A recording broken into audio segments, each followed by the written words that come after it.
Good evening friends. आज हम लोग अध्ययन करने वाले हैं लेटर का। लेटर क्या होता है, लेटर कितने प्रकार के होते हैं, इसको लिखा कैसे जाता है, इसे लिखते वक्त कौन कौन सी सावधानियां बरती जाती हैं, आज हम इसको पढ़ेंगे। तो सबसे पहले आप ये जान लीजिए कि लेटर कितने प्रकार के होते हैं। तो लेटर आप जान लीजिए, लेटर दो प्रकार के होते हैं। एक होता है ऑफिशियल लेटर और एक होता है अनऑफिशियल लेटर। अच्छा, दोनों लेटर्स में फर्क क्या होता है? दोनों लेटर में फर्क ये होता है, ऑफिशियल का मतलब किसी कार्यालय में लिखा जाए या किसी ऑफिस में लिखा जाता है तो होता है ऑफिशियल लेटर। और इनऑफिशियल लेटर क्या होता है या अनऑफिशियल लेटर, जो अपने किसी दोस्त मित्र या रिश्तेदार को लिखा जाता हो, ये होता है अनऑफिशियल लेटर। तो आज हम लोग सीखेंगे कि कैसे ऑफिशियल लेटर लिखा जाता है। क्योंकि एग्जाम में ऑफिशियल लेटर ये आता है या फिर कह लीजिए अनऑफिशियल लेटर बहुत कम आता है या ना के बराबर आता है। तो ऑफिशियल लेटर से संबंधित क्या क्या त्रुटियां हो सकती हैं उसको हम इम्प्रूव करेंगे यहाँ पे और जानेंगे कि कैसे ऑफिशियल लेटर लिखा जाता है। तो आप देख रहे हैं, मैं उसका ढांचा जो होता है एप्लीकेशन का मैं बना दिया हूँ। अब हम देखेंगे कि कैसे शुरुआत में क्या लिखते हैं। पहला पॉइंट आप देखिए, 109 Varun Bihar near government post office Banaras UP 25 November 2022। The education minister UP subject request to improve the education facility for girls. Respected sir madam, I wish to bring that therefore I honestly thanking you your sincerely XYZ. लेखक का नाम। तो आप ये सब देख चुके हैं। अब हम जानेंगे कैसे क्या लिखा गया और क्यों लिखा गया या किस स्थान पर क्या लिखा जाएगा। तो सबसे पहले 109 वरुण विहार, ये होता है आप एप्लीकेशन लेटर जहां पर लिख रहे हैं उसका मकान नंबर या हाउस नंबर कहिए। क्योंकि अगर वो किसी घर में रह रहे हैं तो उसका हाउस नंबर लिखना, मानिए आपका ऑफिस है किसी घर में स्थित है तो आप उस हाउस नंबर लिखेंगे। ठीक, ये हो गया। और उसके उसके नीचे लिखेंगे कि वह मकान जो है या वह कार्यालय आपका जो है किस गली में स्थित है। तो सेकंड लाइन में आप क्या लिखेंगे, उस गली का नाम। पहले में आप घर का या कार्यालय का नाम लिखेंगे, मकान नंबर। चूंकि शहर में अक्सर मकान नंबर से लोग जाने जाते हैं और कहा भी जाता है कि अगर गांव में रहोगे तो माँ बाप के नाम से जाने जाओगे और शहर में रहोगे तो मकान नंबर से। तो सबसे पहले मकान नंबर, फिर वह मकान किस नंबर है, गली का नाम लिखना है, फिर उसके नीचे लिखना है शहर का नाम कि किस शहर में आप रहते हैं या आपका कार्यालय किस शहर में है। उसके बाद आप यूपी जैसे देख रहे हैं ना, प्रदेश का नाम लिखेंगे। ठीक, ये आपका मकान नंबर, गली और शहर तथा प्रदेश का नाम हो गया। एक लाइन छोड़ करके हम तारीख लिखेंगे।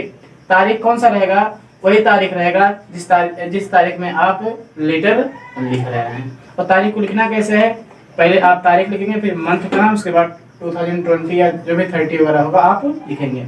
उसके बाद एक लाइन छोड़ करके हम यहाँ पे उस लोग व्यक्ति का पता लिखेंगे जिसको हमें पत्र लिखना है। तो आप इसमें देख रहे हैं द एजुकेशन मिनिस्टर। अब शिक्षा मंत्री के पास हमको पत्र लिखना है। तो मंत्री आप जानते हैं कि जितने भी हमारे मंत्री तो सब अगर प्रदेश के मंत्री हैं तो लखनऊ में रहेंगे, अगर देश के मंत्री हैं तो आप दिल्ली में रहेंगे, जानते ही हैं। तो एजुकेशन मिनिस्टर को लिखना और कहाँ के, उत्तर प्रदेश के। तो आप यहाँ पे लिख दीजिए। अगर आप चाहें तो क्वेश्चन में लखनऊ भी लिख सकते हैं। ये आपका हो जाएगा। फिर एक लाइन को छोड़ने पर आप लिखेंगे सब्जेक्ट। सब्जेक्ट क्या होता है, देखिए कोई भी अगर लेटर लिख रहा है तो सबसे पहला जरूरी काम होता है सब्जेक्ट, कि आपको सब्जेक्ट ज्ञात होना चाहिए कि लेटर आप किस सब्जेक्ट पर लिख रहे हैं।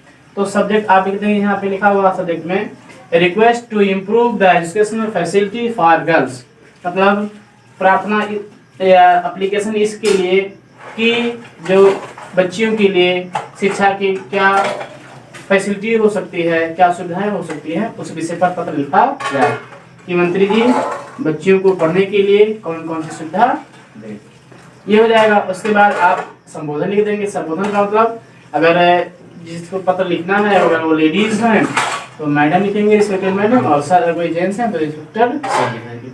ये आपका हो गया आपका हल्का फुल्का है। उसके बाद मेन पार्ट आपका आता है बॉडी ऑफ लेटर। इसमें पहले क्योंकि इसमें दो पैराग्राफ बनाकर आप लिखेंगे तो बढ़िया रहेगा। और पहले में आप क्या लिखेंगे, आप लेटर क्यों लिख रहे हैं। ठीक, लेटर क्यों लिख रहे हैं, ये हो गया।